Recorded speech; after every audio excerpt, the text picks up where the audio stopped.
بسم الله الرحمن الرحيم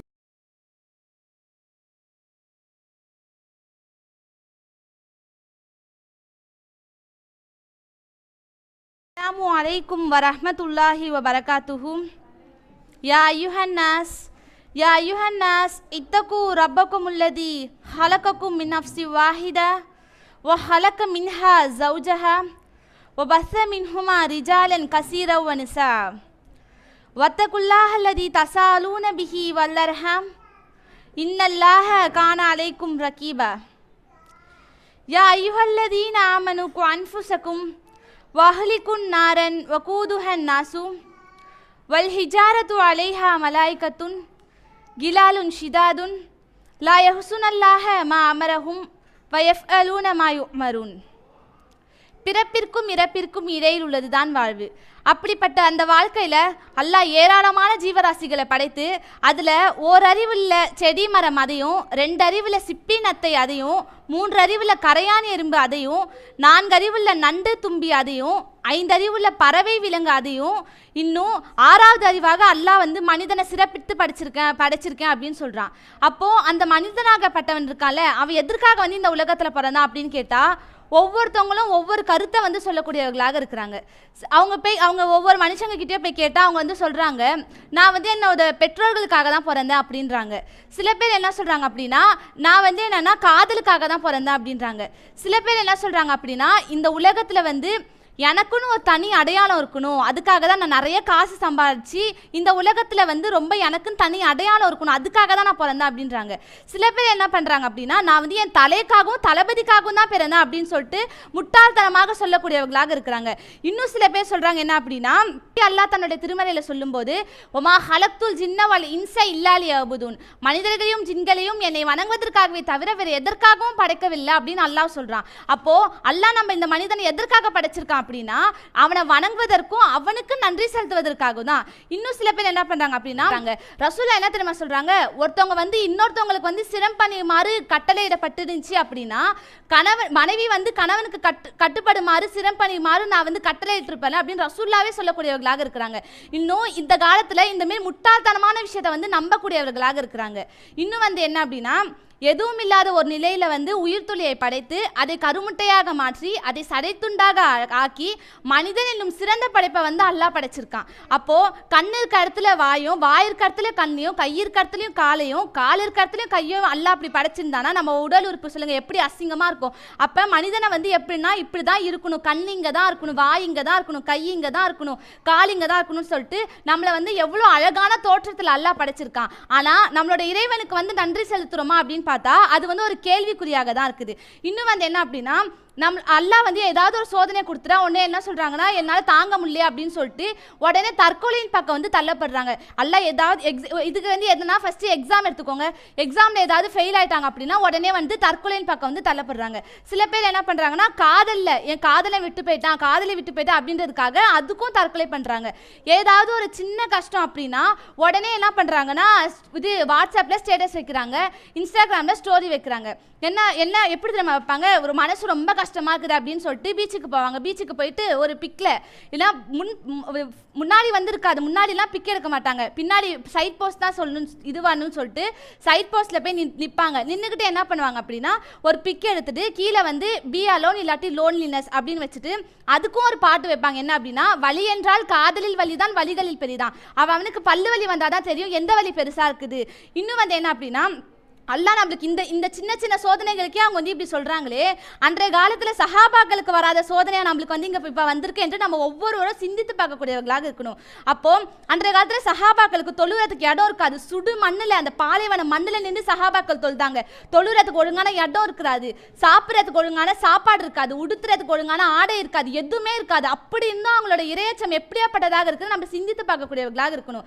ஆனால் இன்றைய காலத்தில் என்ன பண்ணுறாங்க, தொழுறதுக்கு டைல்ஸ் போட்ட பள்ளிவாசலே இருக்குது, ஆனால் தொழுகிற போகிறாங்களா அப்படின்னு பார்த்தா அதுவும் ஒரு கேள்விக்குறியாக தான் இருக்குது. இன்னும் என்ன அப்படின்னா, அல்லாஹ்வுடைய நினைவால் மட்டும்தான் உள்ளங்கள் வந்து அமைதிருக்கு. அல்லாஹ் இதை பற்றியே தன்னோட திருமலையில் சொல்கிறான். அலா பி திக்ரில்லாஹி தத்மையின்னல் குலூப், கவனத்தில் கொள்க, நிச்சயமாக அல்லாஹ்வின் நினைவால் தான் உள்ளங்கள் அமைதி இருக்கின்றது. அல்லாஹ்வுடைய வசனங்களையோ நம்ம வந்து கேட்டாலோ இல்லை அதை ஓதினாலோ மட்டும்தான் உண்மையிலே வந்து நம்மளோட மனசு வந்து நிம்மதி அடையுது. இன்னும் வந்து என்ன அப்படின்னா, இப்போ இந்த உலகன்றது ஒரு பயிற்சி கூடம் தான். இப்போ நீங்கள் ஏதோ ஒரு எக்ஸாம் எழுதுறீங்க, ஒரு பெரிய பெரிய எக்ஸாம், டிஎன்பிஎஸ்சி யூபிஎஸ்சி அப்படின்னு சொல்லிட்டு, அதுக்கு வந்து ரொம்ப கஷ்டப்பட்டால் மட்டும்தானே நம்மளால பாஸ் ஆக முடியும். கஷ்டப்பட்டு அந்த பரீட்சை படித்து அந்த பரீட்சை எழுதினா தான் பாஸ் ஆக முடியும்.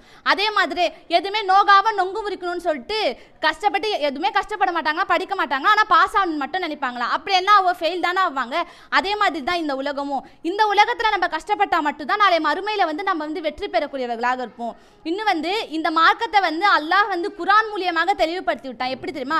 இதெல்லாம் ஹலாலு, இதெல்லாம் ஹராமு, நீ இப்படி தான் இருக்கணும், இப்படிலாம் பேசணும், இப்படிலாம் நடக்கணும் அப்படின்னு சொல்லிட்டு ஒவ்வொரு விஷயத்தையும் அல்லாஹ் நம்மளுக்கு குரான் மூலியமாக கற்றுக் கொடுத்துருக்கான். இன்னும் ரெண்டு ஃப்ரெண்ட்ஸ் வந்து ஒரு ரீல்ஸ் எடுக்கிறாங்க. என்ன அப்படின்னா, ஒரு சவப்பெட்டியில் வச்சு ஒரு ரீல்ஸ் எடுக்கிறாங்க. ரொம்ப லைக்ஸ்க்காகவும் கமெண்ட்ஸ்க்காகவும் எடுக்கிறாங்க. 2 பசங்க இருக்கிறாங்க. என்ன பண்ணுறாங்கன்னா, ஒரு பையன் வந்து என்ன பண்ணுறான் அப்படின்னா சவப்பட்டிக்குள்ளே போய் படுத்துக்கிறான். இன்னொரு பையன் வந்து வெளியே நின்று வீடியோ எடுக்கிறான். சரியா? அதில் வந்து என்னென்னா, உள்ளே இருக்கவன் வந்து தனியாக அவனுக்குன்ட்டு தனியாக ஒரு பசிக்கும்ல, அதனால ஸ்நாக்ஸையும் வாட்டர் பாட்டிலையும் உள்ளே வச்சுக்கிறான். அந்த சவப்பெட்டிக்குள்ளேயும் ஒரு கேமரா ஃபிக்ஸ் பண்ணிடுறாங்க. அவனுக்கும் தனியாக ஃபோனில் வீடியோ கால் ஆன் பண்ணி வச்சுக்கிறான்.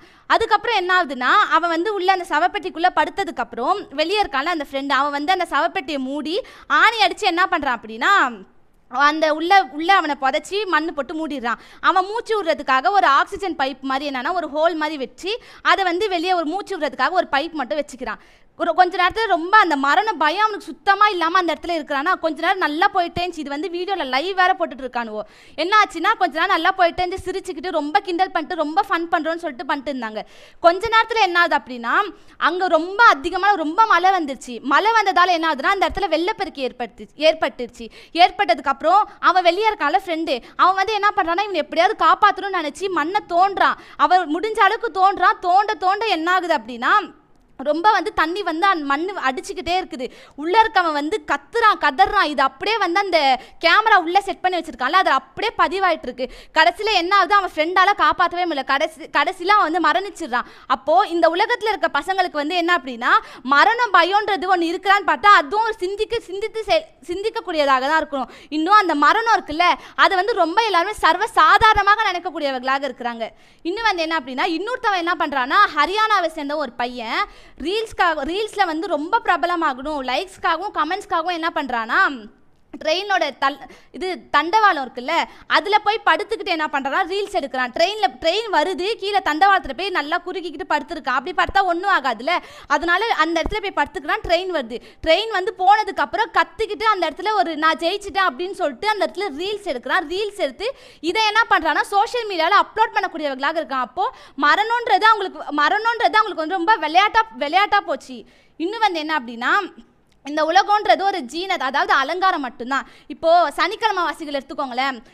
அல்லாஹ் என்ன சொல்கிறான், நன்மை ஏவி தீமையை தடுக்கணும் அப்படின்றான். இன்றைய உலகத்தில் வந்து சில என்ன பண்ணுறோன்னா, நன்மை அதிகமாக ஏவுறோம், ஆனால் தீமையை தடுக்கிறோமா அப்படின்னு பார்த்தா அது வந்து ரொம்ப குறைவான எண்ணிக்கையாக தான் இருக்குது.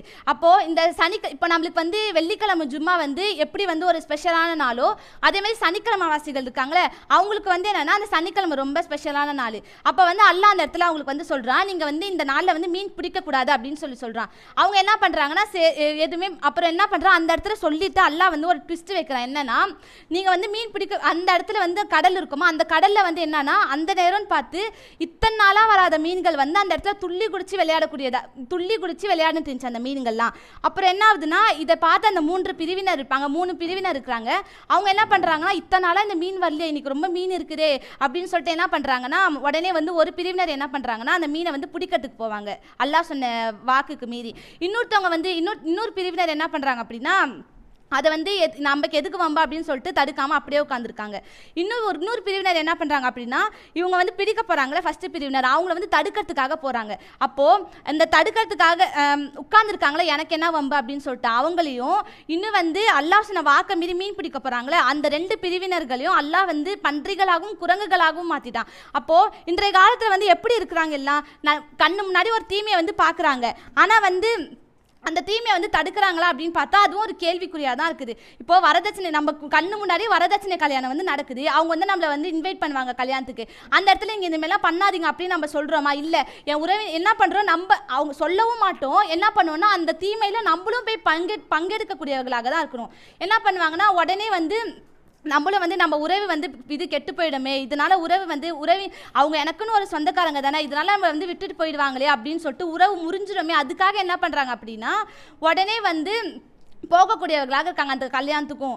இன்னும் வந்து என்ன அப்படின்னா நைட்டு ஃபுல்லாக இப்போ இந்த காலத்தில் சில பேர் என்ன பண்ணுறாங்கன்னா நைட்டு ஃபுல்லாக என்ன பண்ணுறாங்கன்னா வாட்ஸ்அப்பு, ஃபேஸ்புக்கு அப்படின்னு இன்ஸ்டாகிராம்னு சொல்லிட்டு அதிகமாக வீடியோஸ் எல்லாமே நைட்டு தான் உட்காந்து என்ன பண்ணுவாங்க, வெப் சீரிஸ் பார்ப்பாங்க. என்னன்னா கொரியன் வெப் சீரிஸ்னு சொல்லிட்டு நைட் ஃபுல்லாக பார்த்துட்டு இருப்பாங்க.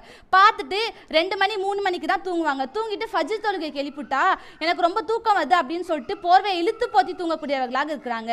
இன்னும் வந்து என்ன அப்படின்னா அல்லாஹ் வந்து இந்த உலகத்தில் எத்தனை லட்சக்கணக்கான கோடிக்கணக்கான பேர் இருக்கிறாங்களே, அல்லாஹ் வந்து சில பேரை தான் இந்த மார்க்கத்தின் பக்கம் வந்து அல்லாஹ் அழைச்சிருக்கான். எனவே இன்ஷால்லா வரக்கூடிய காலகட்டத்தில் அல்லாஹ்விற்கு அஞ்சி நாம் எதற்காக வந்து பிறந்தோமோ அதன் நோக்கத்தை முழுமைப்படுத்தி அம்னில் இன்சானி மாத்தமன்னா விரும்பியதையாவும் மனிதனுக்கு இருக்கிறதா என்கிறான் இறைவன். அப்போ இந்த பூமியில் அல்லாஹ் ஏதாவது ஒரு கஷ்டத்தை கொடுத்தா அதை பொறுமை மூலம் பொருட்கொண்டு ஈருலகிலும் வெற்றி பெறக்கூடிய நன்மக்களாக வல்ல ரஹ்மான் உங்களையும் என்னையுமாக்கி அருள் புரிவானாக. வாஹிதவான் அல்ஹம்துலில்லாஹி ரப்பில் ஆலமீன். அஸ்ஸலாமு அலைக்கும் வரஹ்மத்துல்லாஹி வபரகாத்துஹு. அன்னூர் இஸ்லாமிய பெண்கள் கல்லூரி தமிழ்நாடு தௌஹீத் ஜமாத் ஆதரவு பெற்றது. மேலக்காவிரி கும்பகோணம். இறைவனின் அருளால் கல்லூரியின் சிறப்பு அம்சங்கள் தரமான கல்வி, நல்லொழுக்க போதனைகள், அனுபவமிக்க ஆசிரியர்கள், சிறப்பான பாடத்திட்டங்கள், ஹாஸ்டல் வசதியும் உண்டு. 2026-27 கல்வியாண்டிற்கான சேர்க்கை முன்பதிவு நடைபெறுகிறது. தொடர்புக்கு 8940606388 மேலும் 8940606333.